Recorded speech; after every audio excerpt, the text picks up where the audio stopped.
They never asked for crowns, only corridors.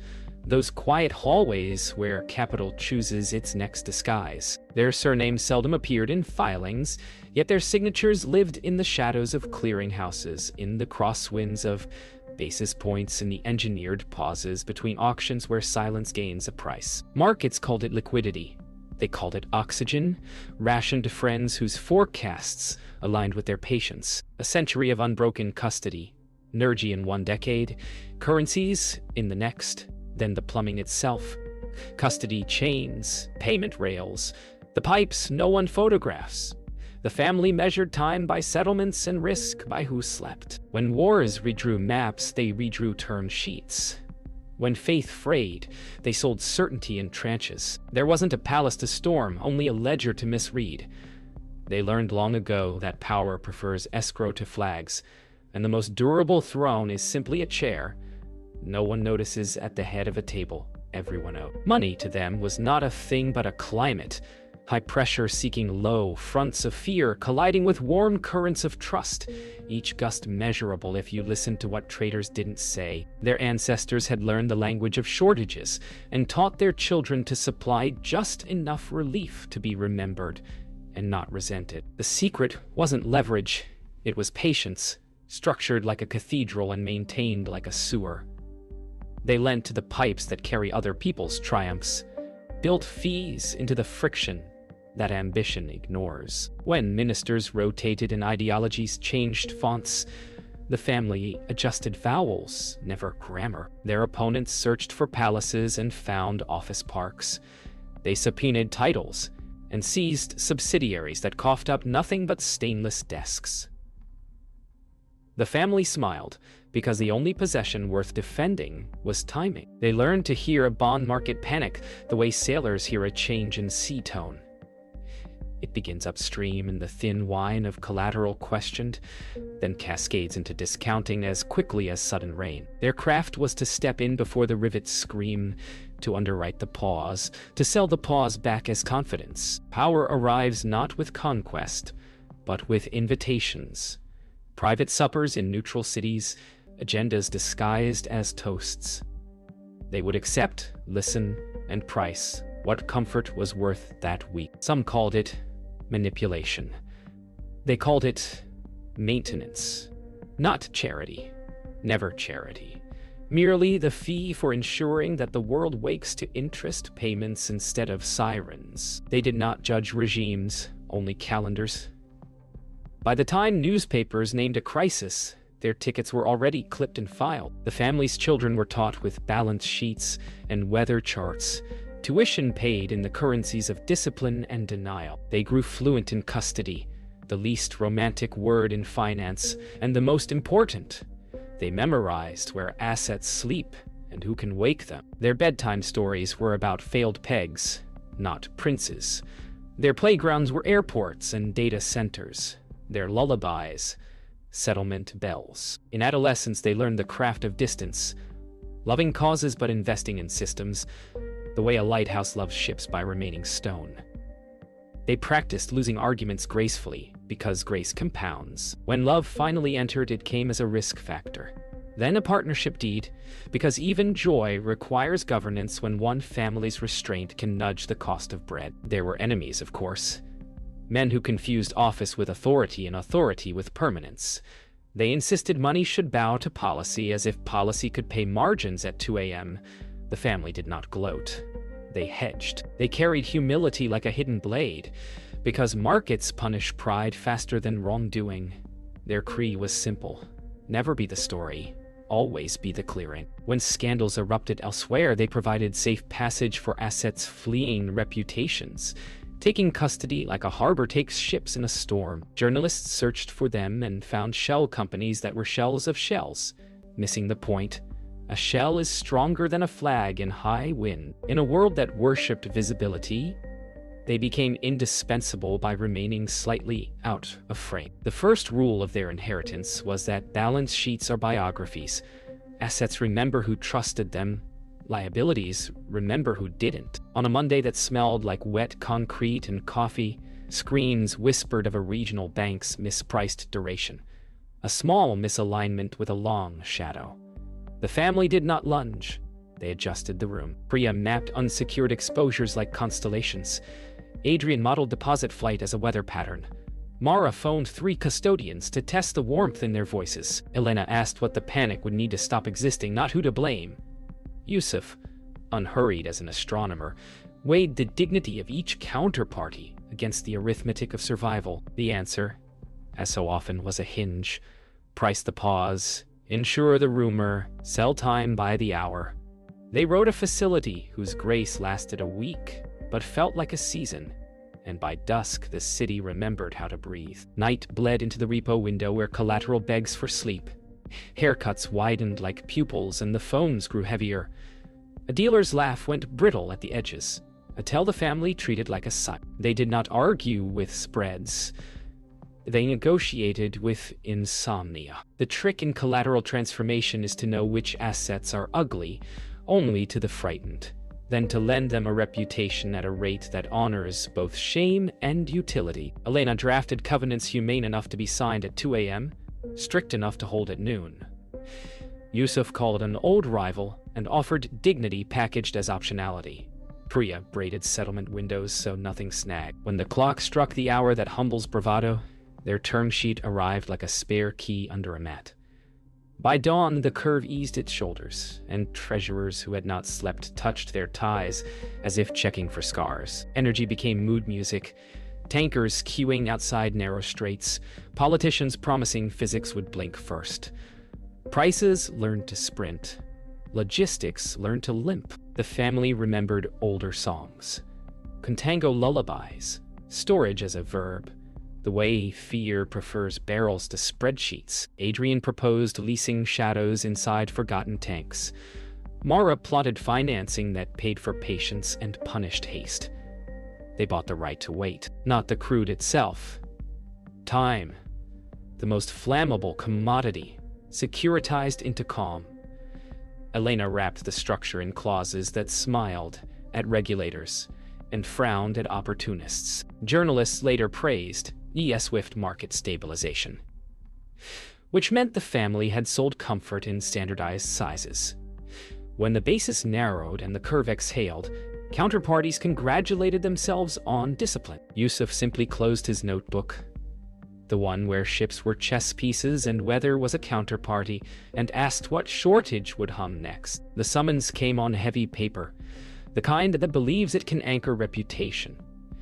A hearing televised to ask why markets misbehave like weather, and whether anyone could be blamed into sunshine. Thomas Reed rehearsed the choreography of outrage. He knew the camera's love of simple villains. The family prepared a different theater. Footnotes, audited trails, a humility that made accusation look gaunt. Elena refused to decorate truth. Priya brought diagrams of custody that converted boredom into clarity. Yusuf advised Mara to answer only questions that existed. When the committee tried to name them as architects of fate, they turned the lens toward plumbing. Who pays for pipes? Who maintains the pressure? Who notices the rust? The spectacle wanted a confession. It got a tutorial. Viewers changed channels. Bond spreads changed their minds. They did not buy companies. They adopted orphans, rails no one thanked until they failed. A cross-border payments network in a mid-ocean nation whispered for rescue. Its code thrift store thin, its compliance threadbare. The family arrived without banners, promising only uptime. Mara mapped friction like a cartographer of bruises. Adrian rerouted corridors where remittances scraped their knees. Elena negotiated a charter that respected sovereignty while upgrading reality. Yusuf met union reps and promised the only revolution he believed in: maintenance. Within a quarter, transfers moved like breath. Fees lost their barbs. A grandmother in a distant market received money before the bread cooled. No headlines crowned the transition, but somewhere the spread on that nation's debt narrowed by a breath. And the family, true to ritual, celebrated with quiet tea, poured over a ledger that now weighed a little more. Before dawn, the currency began to breathe too fast. a pegged heart kicking against its restraints, spreads widening like pupils in a blackout. Rumor said the reserve pile was taller than last winter. The tape said otherwise. The family read the absence between quotes. Dealers stepping back, importers front-running invoices, a sovereign insisting tomorrow was fine while tonight leaked. Adrian surfaced a corridor no one had priced. Cross-currency swaps routed through a sleepy clearing node with an appetite for invisibility. Mara objected to feeding a habit. Elena asked what failure would cost a mother buying flour. Yusuf, old enough to have seen pegs defended with pride and buried with debt, drew a circle around a number and called it mercy, priced it awas, plus the truth. Priya aligned custodians like gears until the rumor found friction. The peg didn't break that hour. It learned humility, and the city exhaled as shopkeepers lifted shutters. When the fever eased, the argument began. Quiet, surgical, a family's ethics, audited aloud. Mara said every rescue teaches a future panic how to price ransom. Adrian countered that ports cannot run on sermons. Elena translated, reputation is the only collateral that never depreciates, and theirs must underwrite restraint, not indulgence. Priya opened a folder of patterns, each intervention shortening cycles, each reprieve returning sooner with sharper teeth. Yusuf poured tea, unspooling a story about a decade when the family said no and watched a bubble accept gravity. The lesson was not cruelty, but sequence. They drafted a rule. Relief must escort reform, not replace it. Any facility would include exits that punish forgetfulness and stares that reward humility. The room settled. Outside, screens resumed their ordinary hysteria. Unaware that between love and discipline, the family had chosen to be lighthouses first. Tugboats only when the rocks grew loud. They met the minister where power feels honest. Between gates where luggage, wheels, and turn sheets share acoustics. The country's debt towered in coupons, not principle. The crisis was not size, but tempo. Elena described a liability management. Waltz. Extend, switch, sweeten with a token of certainty licensed from the family's reputation and priced so carefully that even pride could sigh. The minister asked for miracles. Yusuf offered mathematics. Mara insisted on a social covenant. Fuel subsidies redirected into targeted transit while the bondholders received patience instead of blood. Adrian engineered the exchange to seduce without lying, coupons tapering like a gentle landing. Priya mapped escrow so transparently that even skeptics blushed. Cameras were forbidden. History prefers its mechanics unfilmed. By boarding call, the minister carried a draft that transformed panic into a calendar. Markets do not love contrition, but they rent it for a fair rate. At dusk, the network coughed. Latency spikes like arrhythmia, checksum errors where certainty should sleep. Someone clever had threaded a needle through an unpatched library in a minor vendor's tool, a beach pebble that could derail a freight train. Panic is expensive. Visible panic is ruinous. Priya spoke first.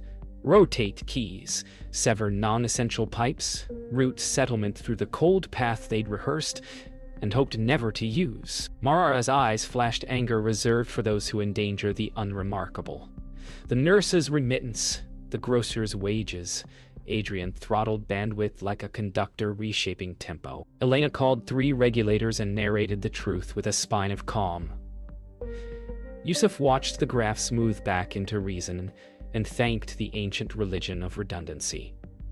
They would hunt the intruder later. Tonight, they would protect the boring miracle of money moving exactly where it should, precisely when promised, as if by nature. After midnight, Thomas Reed waited outside in a rain that flattened headlines into pulp. Off the record, he said, meaning he wanted truth without consequence. He spoke of a governor who mistook rate policy for weather control, of a committee too proud to read receipts. He asked whether the family would stand aside and let the lesson teach itself. Yusuf looked at the wet city and thought of bakers who price at dawn. Power that enjoys pain is fear. Discipline that prevents pain is plumbing. He answered that they would not choose suffering to make a point, But neither would they erase feedback. If the governor signed the mirror and accepted the sequence, first repair, then relief, the family would rent him time. If not, markets would collect their tax. Reed nodded, somewhere between gratitude and grief. In the distance, a bakery's mixer started, keeping score in flour. Transparency arrived wearing sequins, dashboards, open data portals, pressers that performed sincerity. Yet behind the glass, liquidity was still a rumor that only cleared when someone accepted responsibility. The family knew disclosure without comprehension is theater, so they staged a quieter show. Reconciliations that agreed across ledgers that had never met, contingencies that dignified failure, alarms tuned to whisper before they screamed. A patchwork of fintech darlings had grown tall on cheap impatience. Now maturities were coming due with the appetite of winter. Elena scripted a merger that looked like kindness and felt like plumbing. Mara insisted the consumer be spared friction, because friction taxes the poor first. Adrian made latency a negotiable instrument, selling milliseconds back to those who had squandered them. Priya refused cleverness where verification would do. Yusuf ended the meeting with a sentence that sounded like a prayer. Nothing is saved until it settles, and nothing settles without trust. The auction for an algorithm, merely code, insisted marketing, drew bidders who mistook velocity for value. It priced alternative credit with charm and a blind spot big enough to park a cycle. The family could see the training set blushing with last year's weather. Thomas Reed, pretending neutrality, urged them to bid, to own the future. Yusuf smiled at the future and demanded back testing that included shame. Elena wrote questions like subpoenas, Adrian rearing the model on a week when the sun forgot to rise. Mara demanded fairness adjustments whose cost proved the algorithm's secret. Its profits were borrowed empathy. They did not kill it. They disciplined it, reinscribing doubt where overconfidence had nested. When the gavel fell, they owned less of a miracle and more of a tool with manners. Markets applauded, then forgot, as they do. The poor did not notice, which meant the work had been good. A sovereign wealth fund knocked at twilight, masked by intermediaries who smelled of frankincense and caution. They needed to turn sunset commodities into sunrise infrastructure without waking a cartel of egos. The family proposed a corridor fund. Ports to grids to clinics, yield braided with patience and audited dignity. Not philanthropy, Elena said. Cash flow with a conscience. Adrian engineered a carry that rewarded uptime, not headlines. Mara argued that procurement's honesty is a return stream. Priya drew a custody lattice where bribes would starve. Yusuf set the price of discretion high enough to keep talkative friends away. The deal would never trend. It would hum. Years later, spreadsheets would attribute reduced infant mortality to improved logistics, which is how history thanks the unglamorous. Tonight, signatures would be ink, but the contract's witness would be the first generator that did not fail when rain came hard. There is a kind of crisis that never makes television. The slow failure of a clearinghouse risk model when everyone is right, then wrong together. Correlations, once distant cousins, suddenly shared a surname. Margin calls multiplied like rumors. The family's rulebook opened to the page titled Dignified Contagion. Elena convened a conclave of competitors and reminded them that survival prefers unfashionable alliances. Adrian recalibrated default waterfalls, turning cliff edges into stairs. Priya rewired collateral eligibility, so good assets were not exiled for having the wrong haircut. Mara spoke to members in a grammar of empathy that still priced risk as adult. Yusuf carried a map of obligations like a votive, lighting the corridors where panic hid. By the time commentators found a metaphor, the fire had already been persuaded to accept a smaller room. No hero shots, no ticker tape, just a world that continued paying rent. Morning arrived like a verdict. The family's name, somewhere it shouldn't be, attached to a shell that had rented its respect to a politician's nephew. The accusation traveled faster than nuance. They gathered without ceremony. Elena read the facts like a surgeon.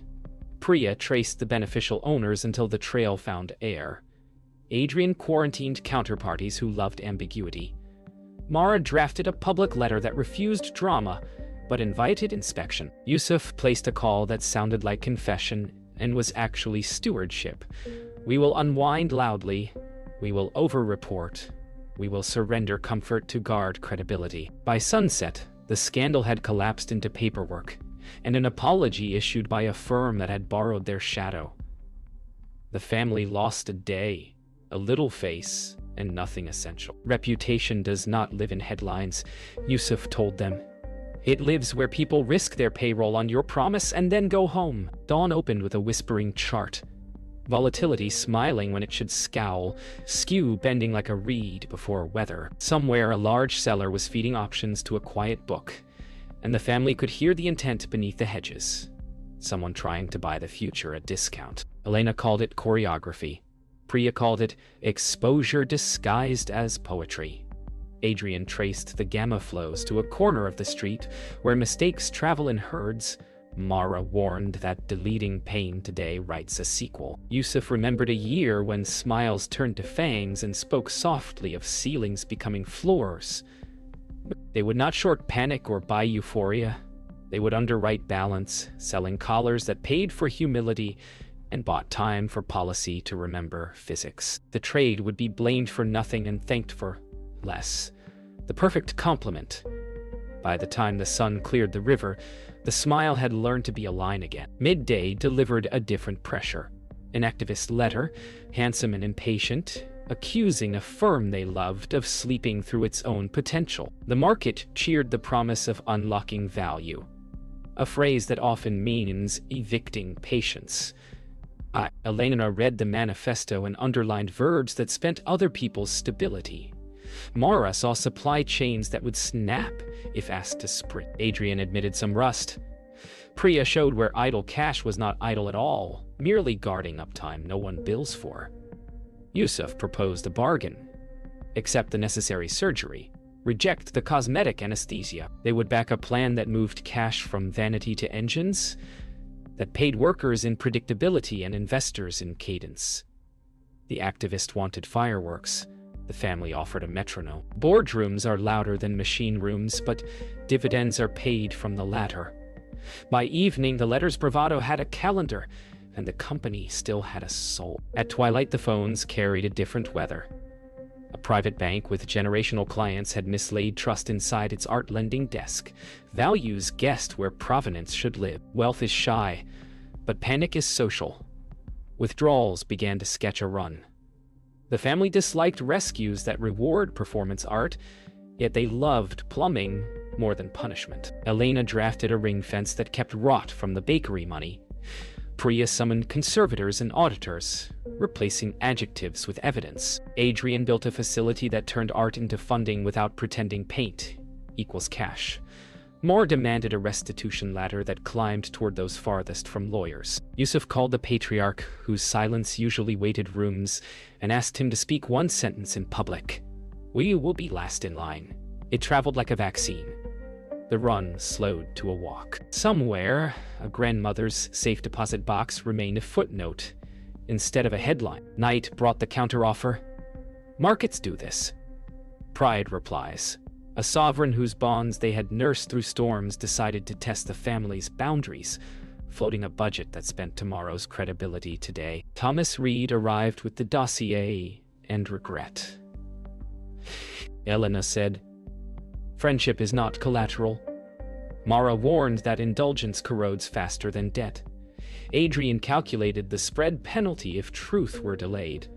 Priya mapped the custody choke points, where discipline could be applied without starving hospitals.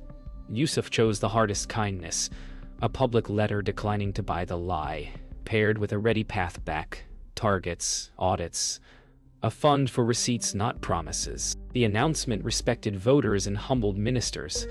Traders called it hawkish. Bakers called it punctual flour. In the morning, the curve stepped higher but did not flee.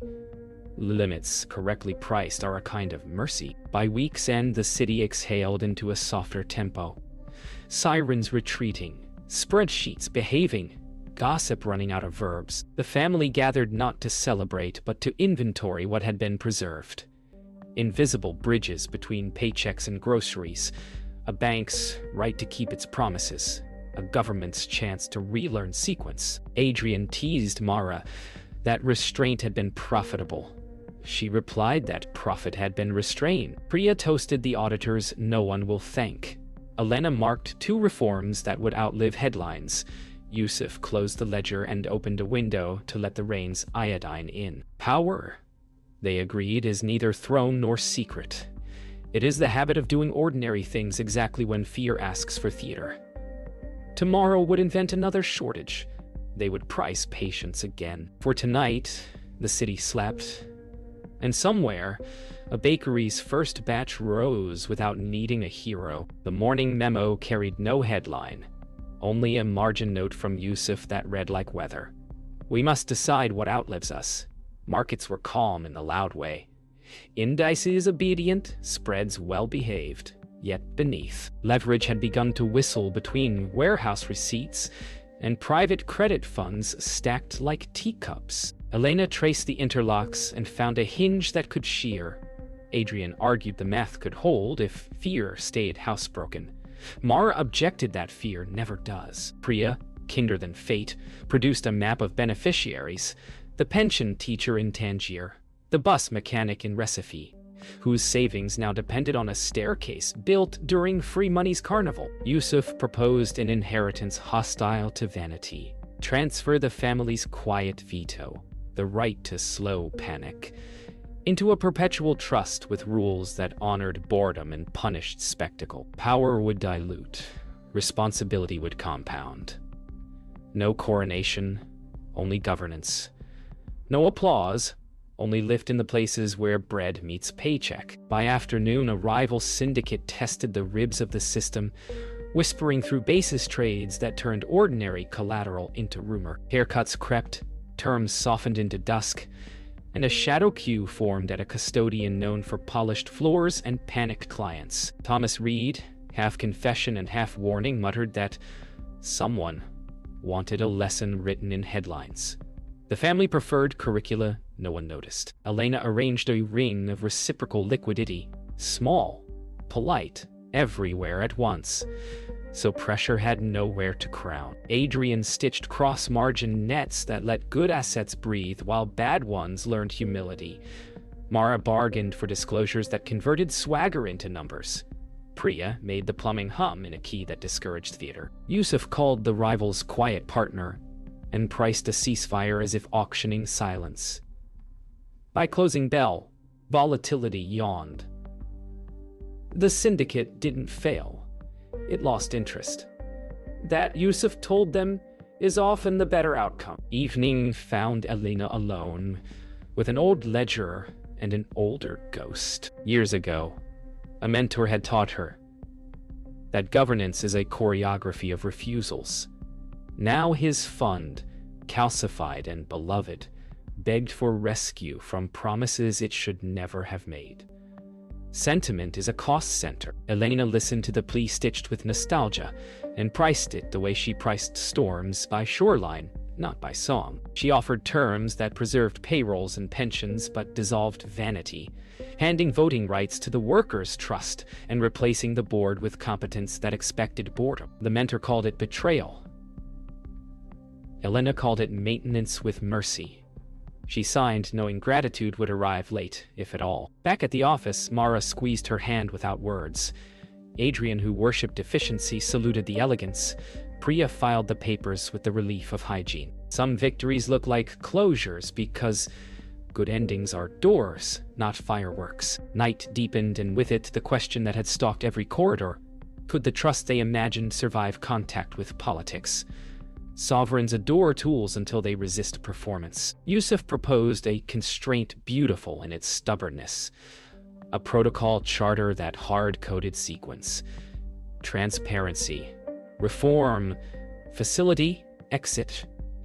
No exceptions, only documented emergencies that expire like weather. Adrian smuggled efficiency into kindness, designing cues that prioritized payrolls before pride. Mara braided consumer protection through every valve. Priya embedded telemetry that made lying expensive. Thomas warned that ministers would call it undemocratic. Elena replied that democracy without receipts is theater. They opened the prototype to 3 regulators and an adversary just honest enough to be useful. Comments arrived, brutal and correct. They changed what deserved changing and armored what must not bend. By dawn, the trust was less theirs and more everyone's, which is how durable things begin. At first light, they convened the smallest, strangest audience: union stewards, small lenders, remittance agents, a bakery cooperative, 3 ministers' deputies, and 2 skeptics whose job was to remain so. Elena described a future where panic rented less space. Priya showed audit trails as clean as rain. Adrian promised speed with manners. Mara swore that fees would stop preying on fatigue. Yusuf's closing was simple. If the family's name ever mattered, it would now be collateral for rules that outlast them. The room did not applaud. It argued, edited, and finally nodded. Outside, the city stretched into its ordinary courage. Markets opened with their usual theater. Somewhere, in a windowless room, a liability chose a calendar over a cliff. The family looked at one another, slightly smaller and more permanent. Power had not been surrendered. It had been put to work where stories do not go, which is to say where lives do. Launch days are built from small courages. Toggles flipped by people no one will quote, signatures that convert preparation into duty. The trust came alive at 9-0 local, not with an anthem but with a reconciliation that matched to the penny across 5 jurisdictions. Screens did not cheer. They behaved. An exporter received pre-funded payroll. A clinic's invoice settled without pleading. A mid-market bank discovered that its collateral now breathed, even when rumors held their breath. Elena watched the Q Logic handle a burst with the manners they had promised. Priya confirmed that every audit trail read like a clear sentence. Mara tracked a fee cap compressing quietly where fatigue once paid tax. Adrian smiled at latencies that learned discipline. Yusuf stood back and let the room forget him. This was the point. A throne that anyone could occupy because it was made of rules, and rules that preferred verbs to applause. By afternoon came the test no rehearsal earns. A broker implodes, spreads twitch, and every throat invents the shape of panic. The old instinct tugged at them, reach in, arrest motion. But the new covenant insisted on sequence. Priya throttled the sick pipes and let healthy roots widen, telemetry narrating confidence in plain numerals. Elena declined 3 private pleas and offered the public path. Transparency, reform, facility, exit, no back doors, only doors. Mara stood with depositors whose names never trend and watched fees refuse to grow fame. Adrian priced time for the solvent and boredom for the theatrical, and the curve, affronted by the absence of drama, settled into its ordinary grammar. Yusuf felt the ache of habits retiring and let it pass. The trust did not make headlines. It made payroll. Somewhere, a minister deleted a draft speech about villains and replaced it with an apology to arithmetic. Evening gathered them around a smaller table to decide something large. Succession that felt like service, not ceremony. The bylaws required that the family's veto become a sunset clause, expiring into a council where unions, small lenders, and remittance agents held weighted voices. Elena read the clauses as if tuning an instrument. Priya confirmed custody primitives that made influence measurable. Adrian arranged fail-safes that preferred recovery to heroics. Mara negotiated a consumer ombuds with teeth, and in a calendar. Yusuf signed last, his name shrinking on purpose, the way scaffolding disappears when the building holds. Thomas Reed arrived with a letter. Finally, a thank you written as policy. A regulator admitting that plumbing is public art. They laughed at the line and filed it with the quiet trophies. Reforms, receipts, a list of crises that never learned their names. Power had been translated into stewardship and then into process. Just before midnight, they walked the blocks that had kept time with them. river to bakery to the corner where scandals once rehearsed. The city sounded like solvency. Buses sighing, compressors humming, card readers chirping in praise of ordinary life. Mara asked what they would miss most. Adrian said latency victories, no one notices. Priya said the first clean audit of a place that didn't know it deserved one. Elena said saying no without making an enemy. Yusuf said the hour, when a rumor withers because rules arrived on time. They bought bread still warm and ate standing under a canopy, steam turning rain to mist. Power had been a workplace, not a costume. They agreed the trust could fail someday, as all machines do, but that it would fail politely and repair itself in public. That, they decided, was adulthood for systems and for families. At dawn, the chair at the head of their table stayed empty by design. The trust's dashboard ticked along, a choir of numbers in tune. The news cycle searched for larger storms and found wet. The family wrote their final memo. We did not run the world's money. We maintained the habit by which strangers keep promises. If any secret existed, it was that humility scales better than brilliance when the unit of account is sleep. They thanked the skeptics who sharpened them, the rivals who priced them, the citizens whose patience justified them. Then they went to work, because endings are merely mornings that keep their receipts. Somewhere, a teacher checked an account and found a deposit early. Somewhere else, a hospital machine beeped on time. The throne had never been a seat, only a sequence. Now it belonged to anyone willing to honor it in boring, durable detail.